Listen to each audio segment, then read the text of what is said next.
Mira stood by the table, her gold dress catching the light like candle flame. Her fingers tightened around the little red box, silent but shaking.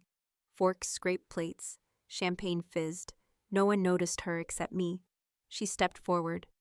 "Grandma," she said clear and low, "Dad told me to give you this, if you ever ignored me again." The room went still. Then the lid opened, and a sound tore through the air sharper than any scream I've ever heard. Where are you listening from? Subscribe for more stories that leave silence louder than words.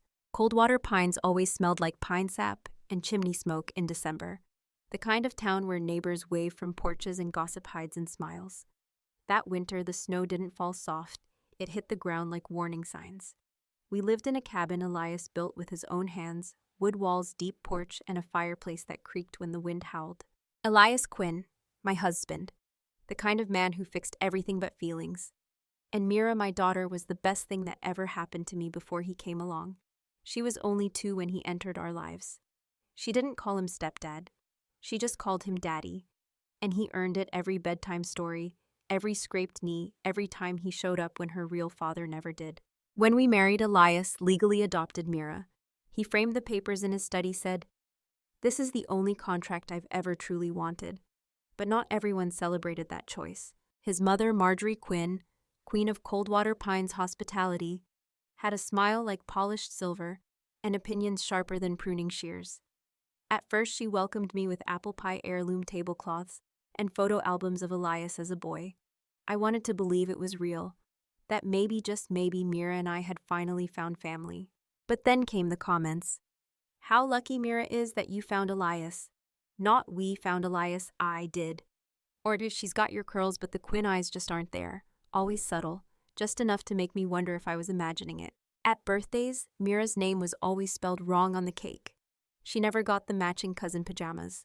At first I brushed it off. Maybe she forgot, maybe it was an oversight. But Mira never forgot.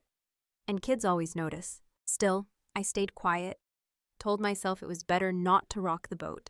Better not to make Elias choose between the woman who raised him and the girl we were raising together. But silence costs something. And that winter, the balance finally tipped. It started with a box wrapped in red paper tucked deep inside Elias's dresser. He told me if the day comes, she'll know what to do with it. He didn't tell me what was inside. I didn't ask. Because sometimes love means trusting people, even when the truth is whispering that you shouldn't. The first real crack came at Jonah's birthday party. Marjorie turned 85 last spring, but she still ran every family event like a Broadway show. This one was no different, balloons in Quinn colors, a magician, a 3-layer cake taller than Mira. The grandkids lined up at the gift table like it was Christmas morning. Mira stood with them, dress ironed, hair curled, holding the card she made by hand. Jonah got a new mountain bike with custom handlebars. Maddie opened a smart tablet with her name engraved on the back. Even baby Kellen, not yet walking, got a $200 bond for his future college fund. Mira waited quietly. Then Marjorie clapped her hands and said, "Okay, time for cake." No one called her name. No one looked her way. She was holding the card like it still might matter. I stepped closer. "You forgot Mira's," I said, voice low but firm. Marjorie turned, blinking as if she didn't understand. "Oh, of course, silly me." She picked up a paperback book from the side table, some worn copy of Little Women. It had a clearance sticker half torn off the cover. "No child should leave empty-handed," she smiled. Mira took it with both hands, didn't say a word. She sat down by herself with the book in her lap, running her finger across the sticker, like she was trying to erase it. I felt my chest tighten, fingers curling into my palms, but I didn't say anything. Not yet. Elias was standing near the grill, sipping soda, eyes fixed on the birthday candles. I walked over, heart pounding like fists in my ribs. "She gave her a used book," I whispered. He didn't look at me. I saw. "Then do something. I don't want to start a fight." I stared at him. "This isn't about a fight," I said. "It's about a little girl who's starting to realize she doesn't belong at your family's table." He exhaled long and heavy. "I'll talk to Mom." But he didn't. Not that day, not the next. And Mira, she didn't bring the book home. She left it on the guest room nightstand spine, untouched, like it never mattered. Thanksgiving that year fell on a Thursday, thick with frost. Marjorie insisted on hosting, of course. She wore her cranberry-colored apron and her pearls, the ones she only brought out when she wanted to look grandmotherly in photos. The table stretched end to end with roasted turkey, sweet potato casserole, and conversation that floated just above the uncomfortable parts. We arrived late. Mira had spilled cranberry juice on her tights, and I had to help her change. When we stepped in, Marjorie waved us forward. "Everyone, the Quinns are here," she called. Then as we walked closer, she added with a polite laugh, "And Lorelai brought her little girl." Her little girl. Not Elias's daughter, not Mira. Just a tag-along. The words were light. The meaning was lead. No one reacted. Not a blink, not a flinch. But Mira heard it. I saw the way her eyes shifted, not wide, not shocked, just smaller, like she folded something inside herself. I guided her toward her seat, name cards at every place. Jonah had a glittery turkey outline with his name in gold ink. Maddie's sparkled pink. Mira's said guest, not even her name. I looked up. Elias was already seated chatting with his uncle about fishing licenses. He hadn't noticed. Or maybe he had, and chose not to. Dinner dragged like wet leaves. Mira barely touched her mashed potatoes. When Marjorie served pie, she skipped Mira and passed the plate straight to Maddie. I cleared my throat. "She'd like a slice too." Oh, Marjorie blinked again. "Well, of course she can have some." As if Mira had forgotten to ask. Back home that night, Mira curled up on the couch with her blanket and didn't say a word. I sat beside her, brushing her hair back from her forehead. "She doesn't like me," she said finally, voice small but certain. "That's not true," I lied. She looked at me, eyes clear, not angry. Just done. "She doesn't think I'm really family." I opened my mouth, closed it again. Because I couldn't lie twice in one night. Elias sat across from us, elbows on knees, face unreadable. After Mira went to bed, I asked him, "Did you hear what your mom said?" He nodded. "And I'll talk to her." But he didn't. And I realized something that night. He was afraid of confrontation. And I was afraid of what silence was teaching our daughter. The summer trip was a Quinn family tradition. Every July, they packed into cabins by Mira Lake, 3 days of campfires, canoe races, and matching sweatshirts with Quinn legacy stitched across the chest. Mira had asked about it since April. She circled the weekend on our kitchen calendar, drew tiny hearts next to it. She even practiced roasting marshmallows on our stove. But when the group text went out with the packing list and activity sheet, Mira's name wasn't on it. No mention. Not even a head count that included her. I stared at the message, reading it twice. Then a third time. Mira looked up from her cereal. "Did Grandma say if I should bring my swim fins?" I swallowed. "There's been a mix-up," I said. "I'll ask her." I called Marjorie after dinner, kept my tone steady. "Hey, I noticed Mira's name isn't on the list for Mira Lake. Was that a mistake?" Silence. Then her voice sweet and sharp. "Oh, Lorelai, I thought you'd be staying behind with her. You know, give Elias a chance to really bond with his family. It's just easier that way. You understand." I didn't answer right away. Then I said, "Mira is part of that family." Another pause. "Well, of course, dear. I just thought it might be less confusing this way." I hung up. Elias came into the room. He'd heard enough from my face alone. "She said it's easier without her," I said. He didn't ask who her was. He already knew. He leaned against the counter, jaw tense. "I'll talk to her." "No," I crossed my arms. "No more talking. I want action." He nodded, but said nothing more. I sat Mira down later that night, told her the lake trip was canceled for all of us. I expected tears, but she only looked out the window and whispered, "Did I do something wrong?" My heart cracked like ice under boots. "No, baby," I said, holding her tight. "You did everything right." But that didn't fix what had already settled in her eyes. She was learning the rules of silence, learning how to take up less space. And I was the one teaching her without even meaning to. The Quinns didn't just celebrate the holidays, they turned them into spectacles. That year, Marjorie booked a lodge in the Cascades, fireplaces in every room, catered dinner, silver bells on every napkin ring. It was also the first time she announced her legacy gifting.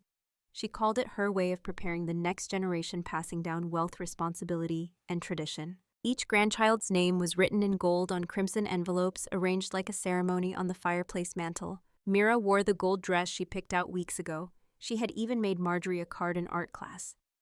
Puffy stickers glittered stars, and to Grandma, in crooked block letters. She handed it to Marjorie when we walked in. Marjorie blinked at it, then set it on a side table without even reading it.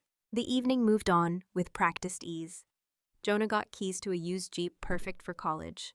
Maddie got a scholarship fund in her name and a spa voucher for self-care.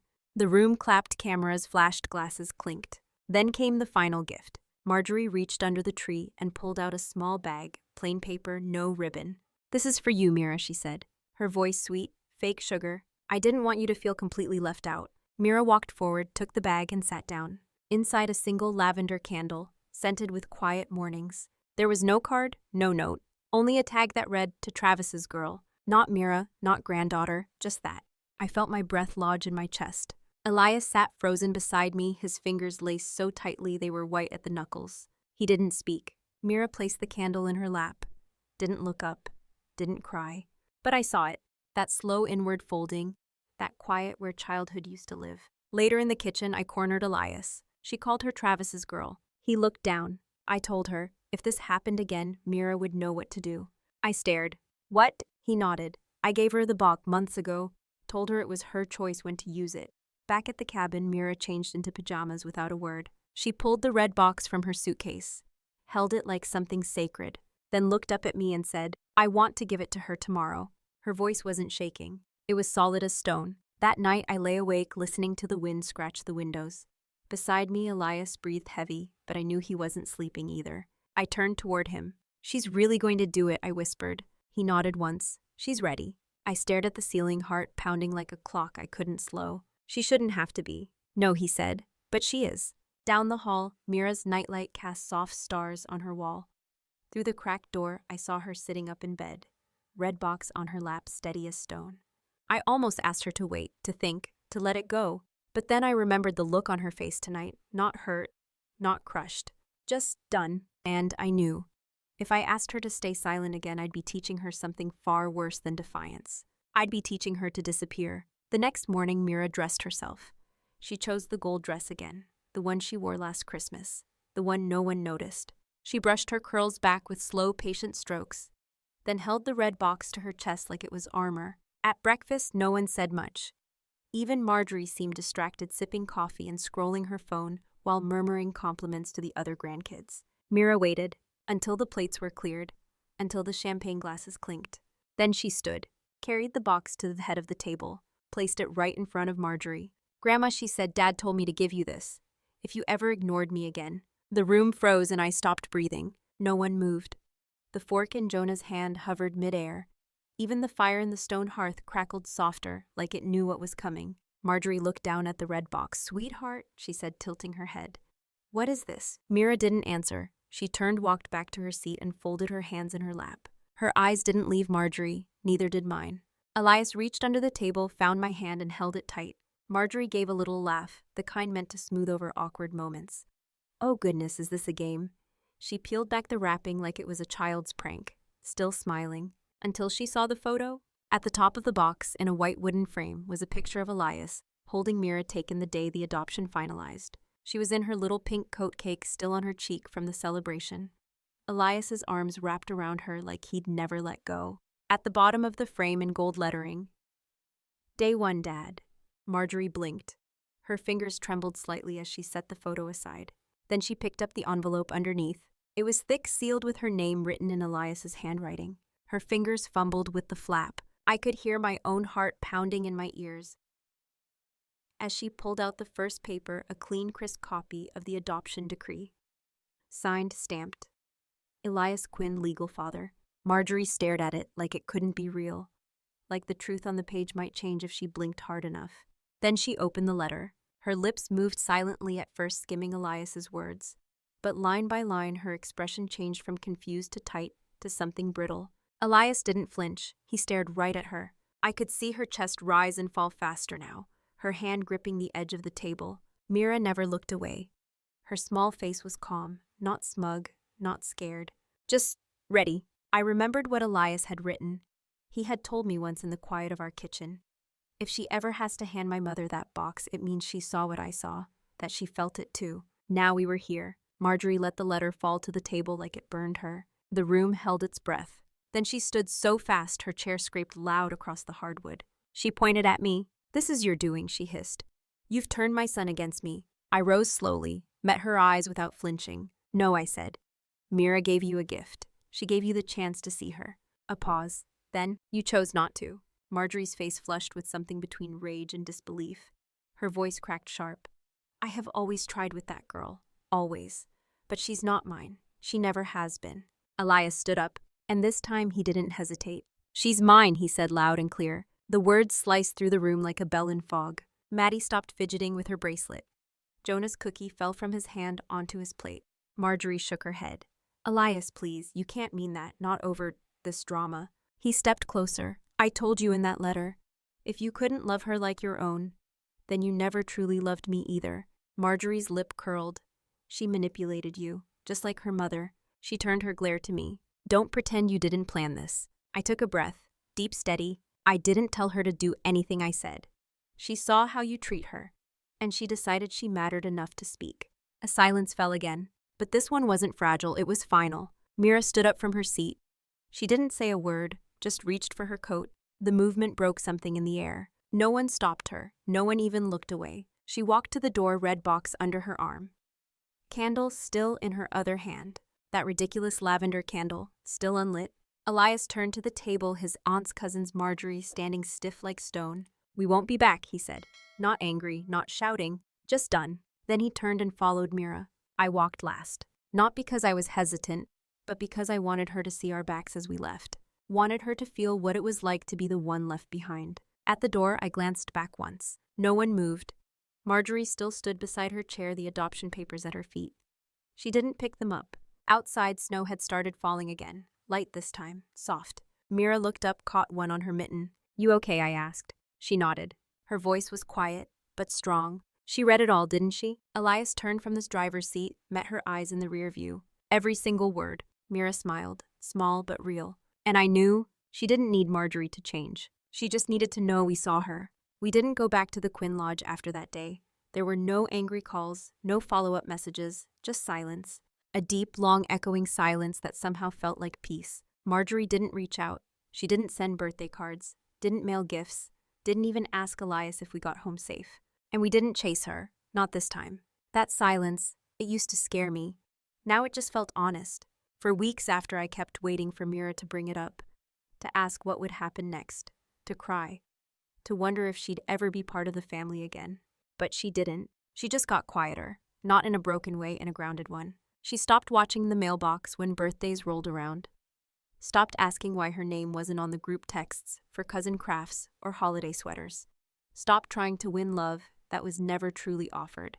And in that stillness, I saw something bloom, a kind of freedom I didn't know a 9-year-old could carry. She started painting again, built a model of our house from cereal boxes, asked Elias to teach her how to grill cheese like him, crispy edges buttered just right. She had let go, not from bitterness, but because she had finally seen the truth. And the truth sets you down lighter than any lie ever could. 1 week after New Year's, a small padded envelope arrived. Handwritten, no return address. Inside, a silver bracelet, tiny heart charm, and a note. I'm sorry Grandma was mean. You're my cousin forever. I picked this with my allowance. Maddie. Mira read the note twice, then slid the bracelet onto her wrist without a word. She didn't ask me if she could wear it every day. She just did. That small kindness meant more than any trust fund ever could. That night, I found Elias sitting on the floor next to Mira's bed, just watching her sleep. His eyes were soft, like something heavy had lifted. I should have done it sooner, he whispered. I touched his shoulder. You did it exactly when she needed you to. He nodded, then kissed Mira's forehead. We started new traditions after that. No more forced brunches or obligatory invitations. No more performance family photos. Just the three of us. We built snowmen in the backyard, watched movies in our pajamas, made hot cocoa, and played board games. Not perfect, but real. Mira started signing her school drawings Mira Quinn in bold, curvy letters. She stopped shrinking. She started taking up space. People talk about cutting off toxic family like it's easy, like it's a clean line. It's not. It hurts, even when it's right. But what hurts more is asking your child to dim their light just so someone else can stay comfortable in the dark. That day at Marjorie's table wasn't about revenge. It wasn't about drama. It was about Mira taking her place. In the room, in the story, in the family that tried to erase her. She never talks about the box now. Doesn't need to.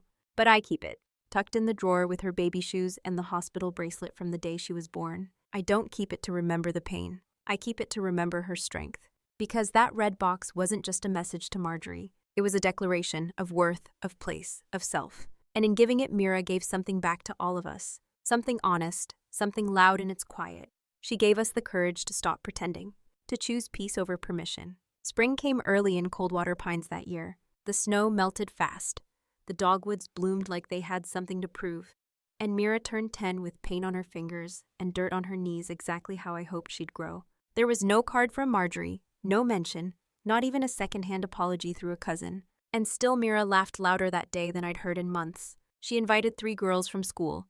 They decorated cupcakes and raced scooters down the hill behind our house. Elias grilled hot dogs. I brought out lemonade. At one point, I looked over and saw Mira sitting alone on the porch swing.